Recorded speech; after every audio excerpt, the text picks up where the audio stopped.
Saúdo a todos com a paz do Senhor. Estamos aqui hoje para mais uma escola bíblica dominical. Hoje estudaremos a segunda lição desse quarto trimestre do ano de 2025, onde estamos estudando nesse trimestre a lição com o tema Corpo, Alma e Espírito. A restauração integral do ser humano para chegar à estatura completa de Cristo, né? Estamos sob o comentário do pastor Silas Queiroz. E a lição passada a gente abordou, no contexto geral, né, sobre a criação, essa maravilhosa criação divina, que foi o ser humano, o homem. Né? Semana passada a gente já teve uma introdução, né, sabendo ali a distinção, sabendo a composição do ser humano, né, como criação de Deus.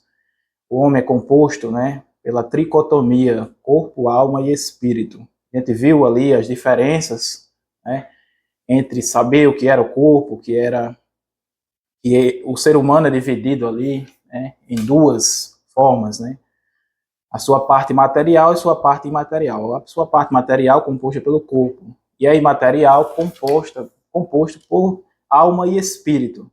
E hoje, na lição 2, a gente vai dar mais ênfase à parte material, que é o corpo. Então, a lição tem como título o corpo, a maravilhosa obra da criação de Deus.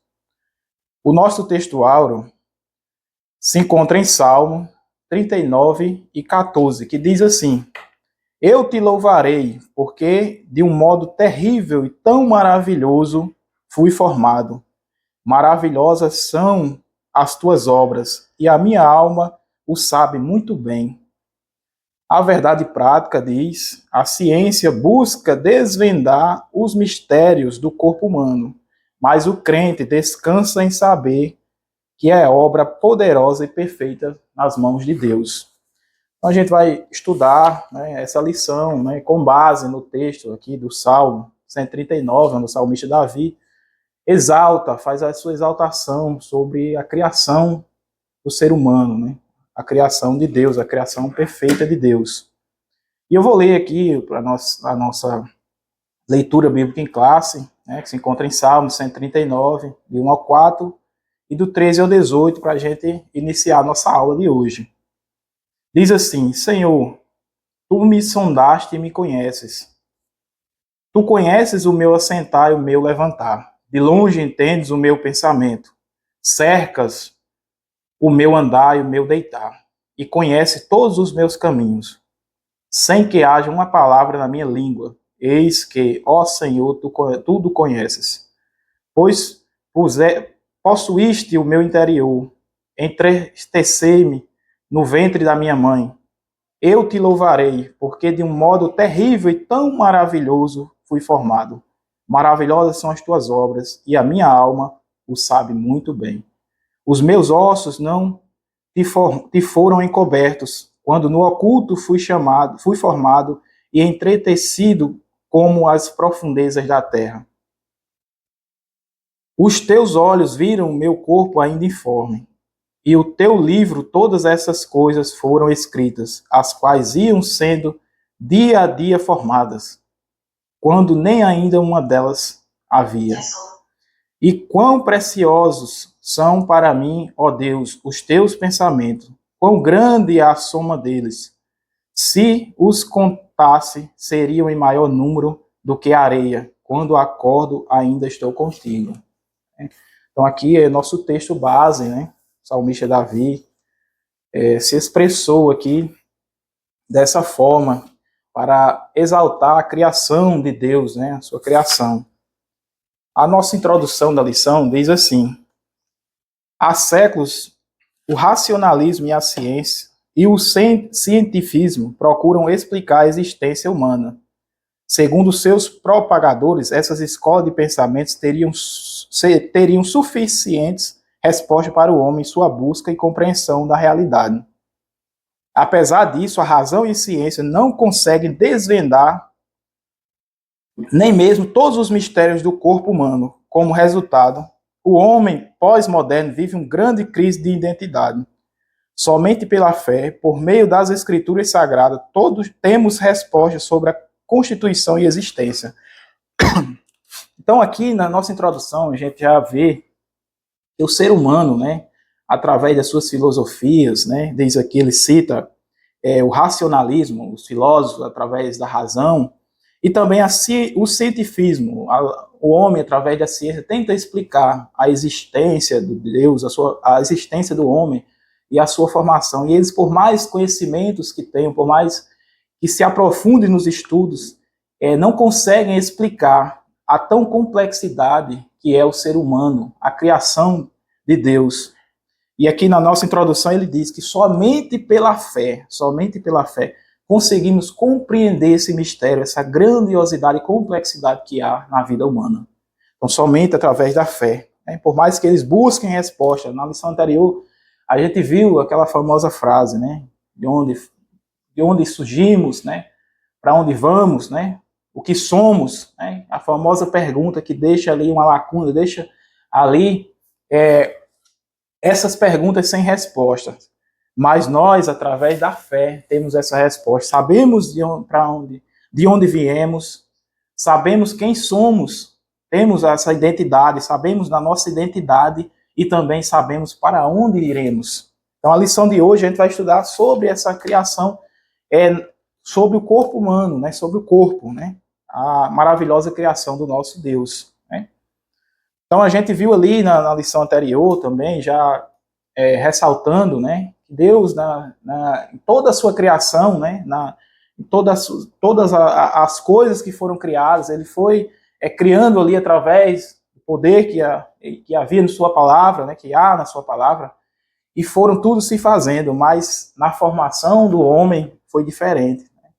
Ele, ali, a Trindade estava presente, e ali houve uma ação, né? Houve uma ação, e não foi só também somente criado através da sua palavra, mas ele usou uma matéria, né? Ali diz que Deus, do pó da terra, ali, ele cria, ele forma o homem. Então, ali na Trindade, a Trindade estava presente ali, na formação do homem, através do pó da terra, e soprou ali nas suas narinas, né? Dando ali o fôlego de vida, né? Ali, dando alma e espírito, aquele protótipo, aquele corpo ali, aí, recém-formado e formando a vida humana.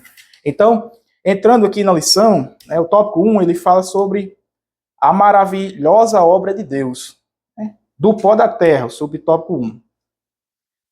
Em sua sabedoria e infinito poder, Deus fez o corpo do homem do pó da terra, lá em Gênesis 2:7. Uma estrutura magnífica, composta, segundo a estimativa, por cerca de 37 trilhões de células, tecidos, órgãos e sistemas, cujo funcionamento desafia a mais moderna ciência. Como o Criador, valendo-se de uma matéria-prima tão comum, fez uma obra tão extraordinária, complexa e completa. Este mistério só pode ser entendido pela fé, como tudo o mais que Deus criou no universo. Né? Então, Deus ali cria, né, de uma matéria-prima comum, né, o pó ali, o barro, a terra, né, e dali ele faz ele cria um ser, né, extraordinário, magnífico, de uma complexidade muito grande. Então, para se entender isso, aqui ele afirma que um corpo humano é cerca de 37 trilhões de células, né?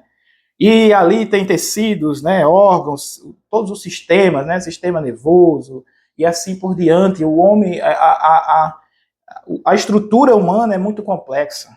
Né? Por mais que você estude, você não consegue entender tudo. Né?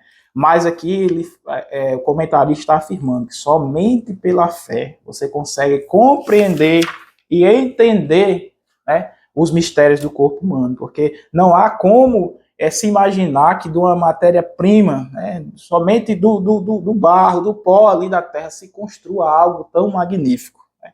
Não há pessoa alguma que consiga, por mais que estude, fazer algo nem parecido. Né?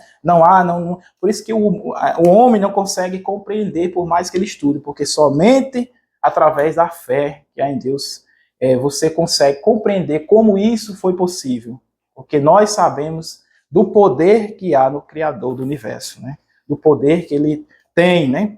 E diz aqui, não só o homem, mas também todo o universo é muito complexo, né? Só se compreende realmente através da fé. Né? O subtópico 2 diz assim: Deus, o autor da vida. De uma das costelas de Adão formou Deus a mãe de todos os viventes, Eva, em um corpo igualmente maravilhoso, porém tão distinto em anatomia, fisiologia e genética. Em relação a como os descendentes dos primeiros pais são formados no ventre materno, as escrituras mostram que, assim como na formação do primeiro homem e da primeira mulher, Deus é o autor das vidas de todas as pessoas. Então aqui Deus é o autor, né? É o autor da vida, é quem criou, né? E ele fala aqui, né, da criação da mulher, né? A gente vai ali no livro de Gênesis ver que a mulher já foi criado, né? Já foi formada depois da criação do homem, né? O homem foi do pó da terra, já a mulher foi criada ali de uma parte do homem, né? Foi tirada ali uma das costelas de Adão e Deus criou ali a mulher. E a gente vê, né, o texto também fala que a diferença genética, né, entre homem e mulher, né, são totalmente diferentes, né, são totalmente diferentes. Por mais que tenha sido criado, né, a mulher tenha sido criada, uma parte de Adão, mas há diferença genética, né, se você for ver, o homem é diferente totalmente geneticamente da mulher, né, ali desde a sua formação, né, da geração ali no ventre da mãe, né, os cromossomos são diferentes, né, nas suas células, tudo há diferente. Se você pegar um corpo humano, por mais que ele mude sua fisiologia de gênero, ele mude seu gênero, mas nas suas células, ali nos seus cromossomos, tem a sua identidade, né? É homem ou mulher, né? É homem ou mulher, não tem como fugir disso, né? Então Deus criou um ser perfeito, né? E diferente ao mesmo tempo, né? Aí diz aqui o subtópico 3, ó. A individualizada formação integral. Deus forma espírito, alma e corpo de cada ser humano, conforme ocorre no ato de procriação que ele mesmo estabeleceu, pela união íntima do homem e mulher, macho e fêmea. As escrituras falam claramente da existência da vida humana, corpo, alma e espírito. Ainda no ventre. Isso ressalta a grande perversidade do aborto, e aponta para o sublime valor da maternidade, que deve ser cercada de cuidado e proteção, e conduzida em temor, amor e devoção. Uma boa nutrição física, afetiva e espiritual deve começar desde o início da gestação, né?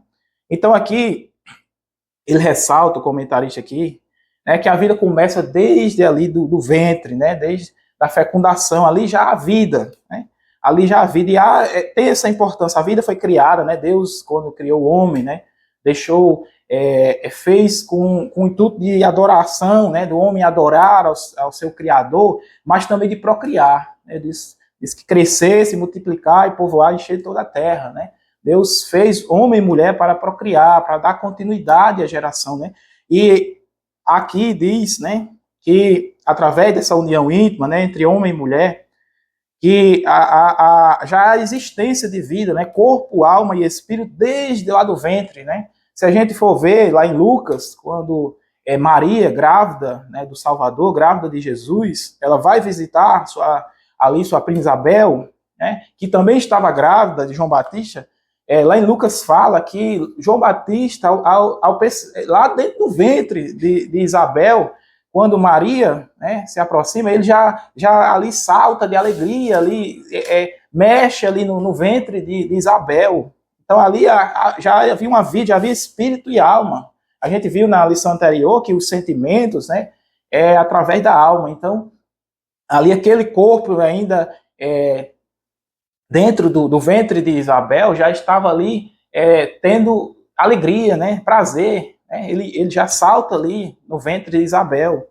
Se a gente for ver também, voltar lá no livro de Gênesis, a gente vai ver que Isaac, né, e Rebeca estava grávida de gêmeos, né, Esaú e Jacó, e eles ali mesmo dentro do ventre, já contendiam, já disputavam ali, dentro do ventre, já havia uma disputa deles dois ali desde o ventre. Então há essa importância de valorizar a vida desde a sua concepção, né, e da perversidade que é um aborto, né, porque é um assassinato realmente, né, tirar uma vida, porque a vida está ali dentro do corpo. E também da importância de conduzir em amor, em devoção, em temor, né? Desde a sua formação, desde a criança, ao nascer, já ensinar o caminho, né? E também diz, ó, uma boa nutrição física, afetiva e espiritual, né? Então, há a importância de um bebê ser bem nutrido desde ainda no ventre, né? A mãe precisa se alimentar bem, né? Para aquele bebê ali aquele feto humano ainda possa também se alimentar, né? E também afetiva, já criar com amor, com todo carinho, e também espiritual, né? Então, deve começar desde a gestação, né? Então, encerrando aqui esse primeiro tópico, né? Diz aqui a sinopse, né? Deus, com sabedoria e poder, criou o corpo humano de uma forma extraordinária e única, né? Da criação humana é a perfeição, né? Da criação de Deus, né? É a perfeição, né? É de uma maneira única. Nós somos únicos, né? O ser humano é diferente de todos os outros seres criados por Deus, né? Então foi uma forma realmente extraordinária. Tópico 2, né? Tópico 2 ele fala sobre o corpo humano e a glória de Deus, né? Corpo humano e a glória de Deus. O subtópico 1 diz assim: o divino tecelão. Em linguagem poética, Davi descreve a ação divina na formação do corpo humano, no ventre materno, apresentando Deus como tecelão. A Bíblia, na versão tradução brasileira, usa a expressão primorosamente tecido, adjetivando a ação divina descrita nos versículos 13 e 15, né? Embora a Bíblia não dependa de confirmação, é relevante considerar que a ciência reconhece a formação dos órgãos e sistema do corpo humano exatamente dos tecidos formados pelas células presentes no embrião, né? Ou seja, Davi, ele nessa forma poética, ele usa essa linguagem, né, de Deus como tecelão, né, quando ele diz entretecido, né, aqui no 13 ele diz: possuíste meu interior, entristeceste-me no ventre da minha mãe. Ele estava aqui também no 16, diz: os teus olhos viram o meu corpo ainda informe, e o teu livro, todas as coisas foram escritas, as quais sendo ainda formados, quando nem ainda nenhuma delas havia. Ou seja, ele usa essa linguagem poética, dizendo que Deus foi um construtor em forma de tecido, né? Ele teceu, né, o ser humano, né? E aqui diz, né, que a ciência realmente, né, a ciência entende que o corpo humano realmente é formado por tecidos, né?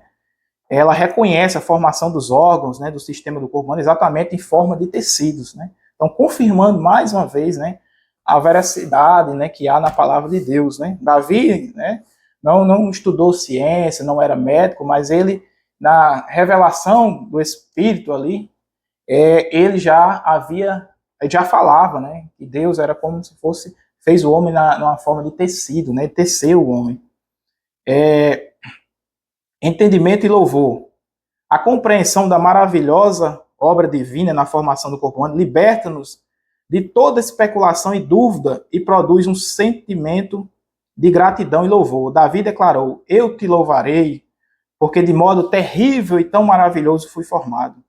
No mesmo versículo, o salmista usa a expressão: a minha alma o sabe muito bem, demonstrando como a verdadeira fé produz entendimento e percepção espiritual corretos, gerando quietude interior. Quando o homem não se conhece como obra do Criador, ele vive inquieto, em busca de explicações sobre si mesmo, e se torna vítima de mais variados enganos, como a teoria evolucionista. Não glorifica a Deus e se perde em um mundo de idolatria e depravação. Ou seja, o homem foi criado, né, para louvor e adoração também do seu Criador, né? Deus criou o homem, né, e o homem foi criado com o intuito de adorar ao seu Criador. E aqui Davi, né, ele louva a Deus, né, ele exalta ao Criador, né, por ter o criado, né, ele contempla assim, ele fica maravilhado, ele usa a expressão, né, de uma forma terrível fui formado. Ou seja, ele estava abismado com a grandeza do ser humano, a grandeza da criação e o poder que havia em Deus, por ter criado de uma maneira terrível o ser humano, né? Então diz aqui o texto que quando nós, através da fé, né, cremos e entendemos isso, compreendemos o poder que há em Deus, e ele ter criado o homem, nele ter criado o homem, nós sossegamos, né? Nos aquietamos, né? Não ficamos com dúvidas, não caímos em falsas e vãs, né, filosofias, né, como também a teoria do criacionismo, né? Não, aliás, aqui ele fala, né? Não caímos nos enganos como a teoria do evolucionismo, né? O homem foi nascido da evolução, né? Ali, todas aquelas teorias da evolução ali do macaco, né? Nós não caímos nessa história porque nós sabemos de onde nós fomos formados através da nossa fé, né? E sossegamos, né? E o homem, quando não crê, né? Quando não tem a fé no seu Criador, ele cai, né? Ele idolatra, ele fica com dúvidas e ele não adora ao seu Criador. Né? Aí diz aqui o subtópico 3, o perigo dos extremos. Né? Ele faz um alerta aqui. Ó. Desde os tempos antigos, a humanidade tem oscilado entre dois extremos, né, sobre o valor e a importância do corpo. De um lado, correntes de pensamento como o maniqueísmo, o platonismo e o gnosticismo, né, espalham ideias que viam a matéria de forma negativa, né, considerando o corpo algo extremamente mau. Né. De outro lado, havia o culto ao belo, né, como na Grécia Antiga. Né.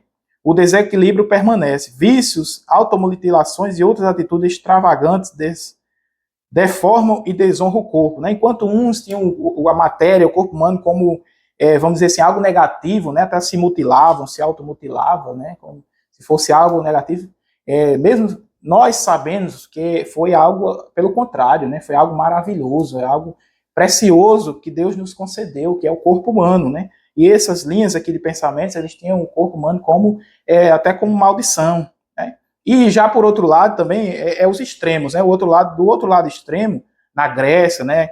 Eles tinham o corpo humano, uma adoração ao corpo humano, né?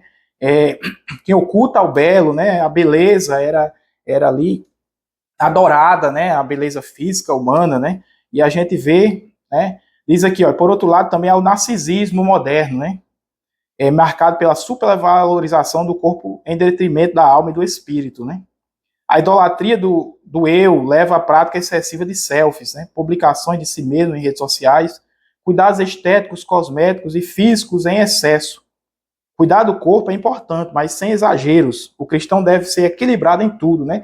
Aqui o narcisismo moderno, né? A gente sabe que a figura de Narciso, né? Aquele da mitologia, né? Diz que o Narciso ele se admirava muito, né?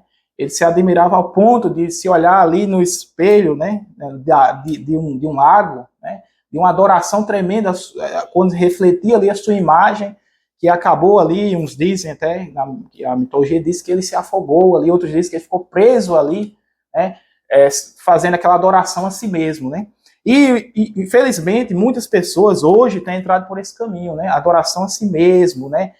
Os cuidados em excesso, né? Como diz aqui, que cuidar do corpo é importante, né? É importante praticar exercícios físicos, ter uma boa alimentação, né?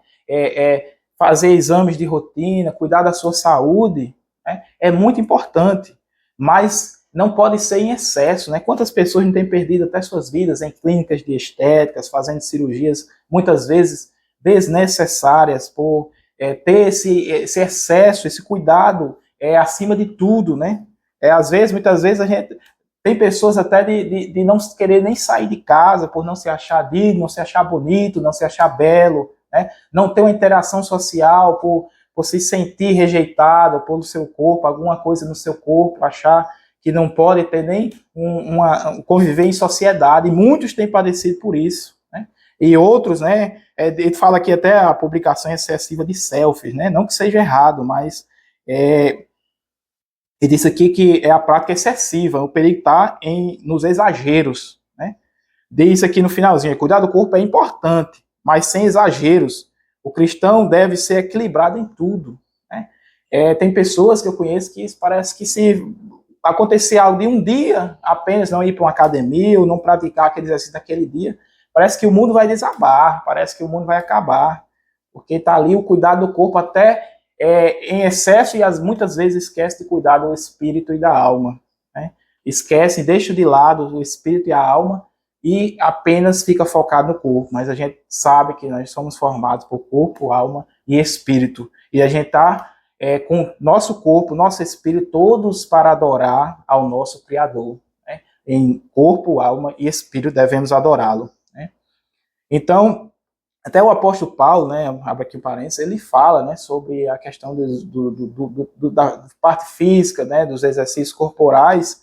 Ele cita até que de nada tem proveito em comparação com o quê? Com o amor, com a piedade, né? Isso aí de nada tem proveito em comparação com algo muito maior, né, que vai ali para a vida eterna, para a vida toda. Né? Nosso corpo aqui, pelo menos aqui na Terra, vai padecer, nós vamos envelhecer, vamos padecer também por doenças, né?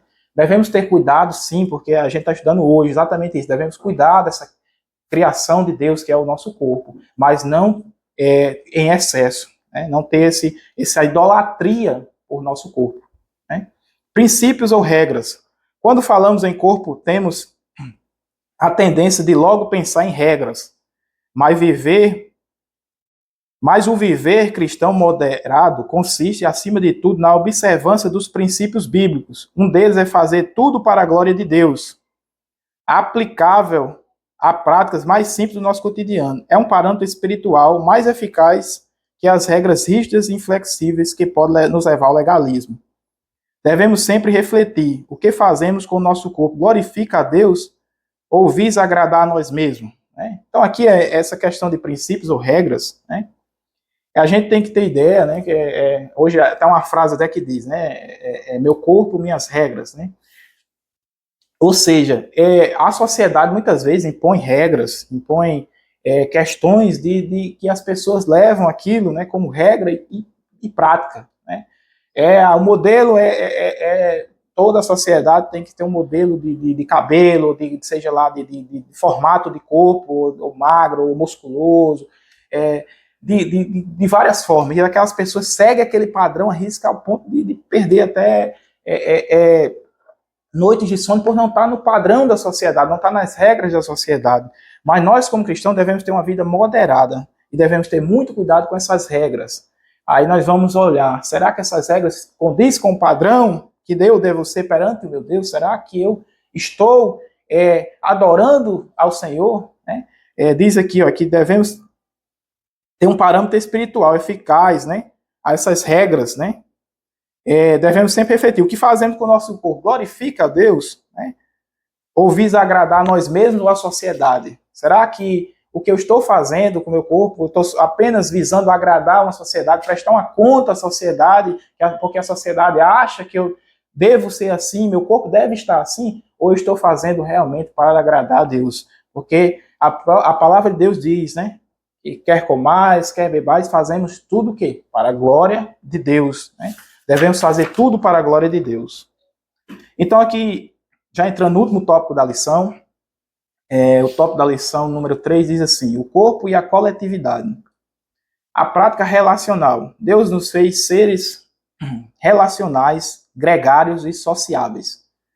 Isso está explícito na sociedade de procriação e enchimento da terra. Por isso, temos necessidade e deveres que vão além da nossa individualidade.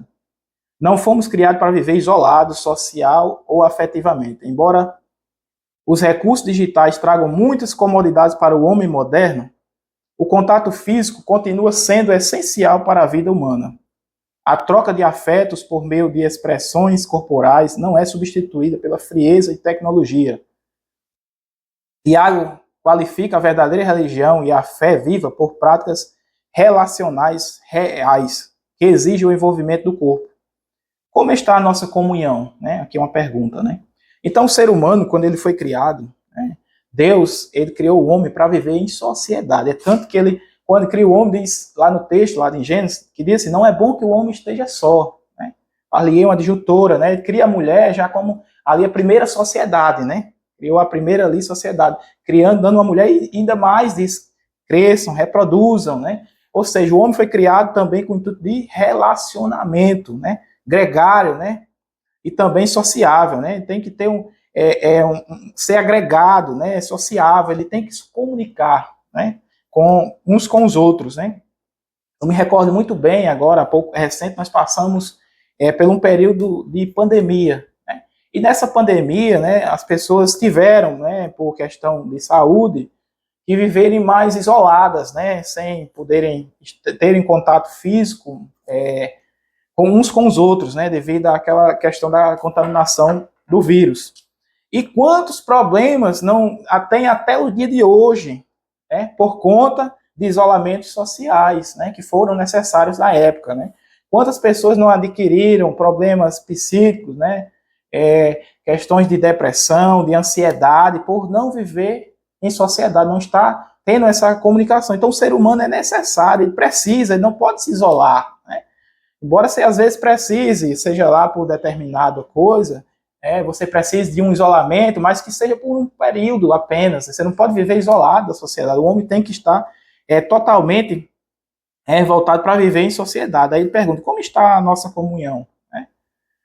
A palavra de Deus diz, né, que quão bom e quão suave é que os irmãos vivam em comunhão, né, em comunhão. Então, tem que ter comunhão, tem que ter um ambiente, né, de comunhão, né, de sociedade, realmente, né. Diz aqui que é essencial para a vida humana, né. Embora que hoje, né, com toda a tecnologia de redes sociais, né, a era digital, mas é necessário o contato físico, né? Quando as pessoas têm perdido esse contato físico e muitas vezes está apenas se relacionando com pessoas do outro lado de uma tela, né? Abrindo toda a sua intimidade, né? Conversando através da tela e muitas vezes não conversa com um familiar que está ali do lado.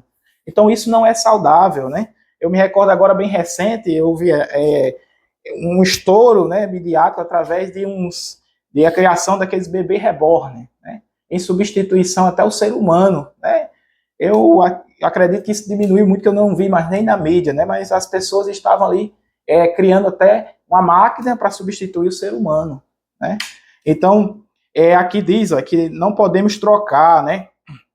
Expressões corporais jamais serão substituídas, né? É uma frieza da tecnologia, jamais serão substituídas pelo contato humano, né? Então, o homem, né, tem essa prática relacional, né?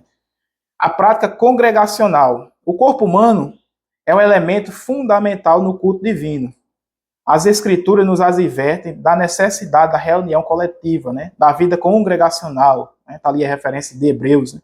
Muitos têm sido seduzidos e enganados pelos falsos discursos dos que criticam a igreja como instituição, sugerindo o cultivo de uma fé individual e meramente virtual.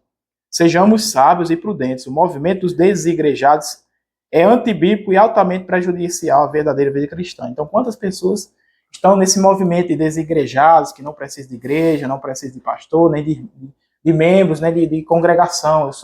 Eu tenho minha fé e sou individual, mas a gente vê aqui que é antibíblico isso. Nós precisamos estar em um ambiente para uma prática congregacional. Né? Nós precisamos desse contato, é bíblico, né? Aqui tem as referências, né? Aí, para encerrar aqui, ele faz uma ênfase, né, na questão da tecnologia no culto, né? Ele diz assim, o corpo precisa não apenas estar presente no templo, né, mas envolver-se diretamente com o culto. Né? Tanto no Antigo Testamento quanto no Novo Testamento, enfatiza o aspecto corporal intenso da adoração. Deus requer expressões de todo o nosso corpo em louvor ao seu nome. Os recursos tecnológicos da atualidade, como drones, telões, celulares, tablets, são muito úteis, mas se usados sem moderação, pode nos distrair ou deixar inertes ao culto. Até a educação secular já reconhece os prejuízos desse exagero tecnológico. Né? Então, a questão de tecnologia no culto, né, aqui eu estou usando um recurso tecnológico, né, através do YouTube, para aquelas pessoas que não podem, né, não estão com condição, ou não podem, ou vai precisar faltar a aula, né, presencial, né, no domingo. Né? Mas é necessário, extremamente necessário, a questão de estar presente fisicamente nos cultos, né, ter esse relacionamento com as pessoas. E a questão de tecnologia dentro da igreja é bem-vindo, né? É bem-vindo. Só que aí tem que ter a cautela, né? Tem que ter o cuidado. Um culto que as pessoas somente estão ali com celulares, tablets, né? Cada um mexendo, abrindo uma rede social ou conversando com outras pessoas, tira o foco da realmente adoração, né? Ou um culto que se passa ali muito tempo tirando fotos, né? Aquela mídia descontrolada, né? Sem um controle, realmente perde o foco realmente do que é o louvor, a verdadeira adoração, o verdadeiro louvor a Deus, o verdadeiro foco, que é a adoração a Deus, né? Não só para mostrar para as pessoas, para ter aquelas fotos, aqueles vídeos, né, para a mídia, mas o verdadeiro foco tem que ser a adoração ao Senhor. Nós nos reunimos para nos congregar e adorar ao Senhor, é o verdadeiro sentido do culto, é adoração ao Senhor e louvor, né? E que sejam feitos, sim, realmente, há recurso tecnológico para isso, né, mas que sejam sem perder a essência do culto, né? Então ele faz essa ressalva aqui, né, sem exagero tecnológico. Então, para encerrar aqui, nós encerramos com a seguinte conclusão: a verdadeira adoração ao Criador abrange a integralidade do nosso ser, o que inclui todo o nosso corpo.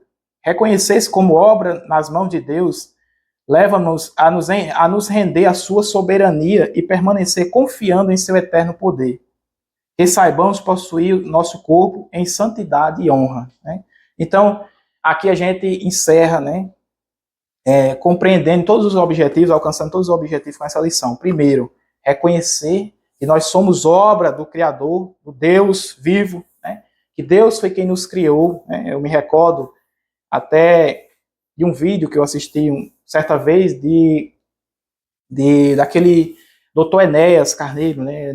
Dr. Enéas, em uma das perguntas, ele estava em um dos programas, e um dos jovens perguntou se ele era ateu. E ele respondeu com vários nãos, né? Ele era um estudioso, ele era matemático, físico, doutor, né? Um médico, né, de renome, né? Um médico. E ele disse que não, porque ele disse que passou a vida inteira dele estudando. E ele conseguiu compreender que na complexidade humana, o ser humano é muito complexo para não ter um criador, né, para não ter um arquiteto do ser humano e de todo o universo. Né. Ele compreendeu que realmente tem um criador. Né. Ele disse que não era, ele cita até assim, em uma dessas palavras, ele disse que não era um teólogo, né? Ele não estudava teologia, não sabia explicar muito bem, mas ele sabia que havia existência um Deus criador de todas as coisas e do ser humano, né? Pela complexidade que há no ser humano. Então nós devemos compreender isso, nós fomos criados, somos criaturas de Deus, né? Deus nos criou. E também a questão da adoração, nós fomos criados com o quê? Com o objetivo de adorar a Deus, de exaltá-lo, de louvá-lo, né? E também Deus criou com o objetivo de procriação, né? De multiplicar, né? E também, aqui ele encerra, né, que nós devemos reconhecer, né, que somos obra de Deus, nos render à sua soberania, né, e permanecer confiando, né, nós devemos confiar no seu poder, né, e também devemos cuidar, né, dessa criação, devemos cuidar do nosso corpo, né, devemos cuidar dessa obra-prima do Senhor, né, e mais cuidar, né, o corpo em quê? Em santificação e honra. Nosso corpo também é obra de Deus para o quê? Para adorá-lo. Nós devemos adorar o Senhor e honrá-lo com o nosso corpo. Né? Então aqui a gente encerra a lição, né? Essa lição foi maravilhosa, né? E tinha como título Corpo, a maravilhosa obra de criação de Deus. Amém.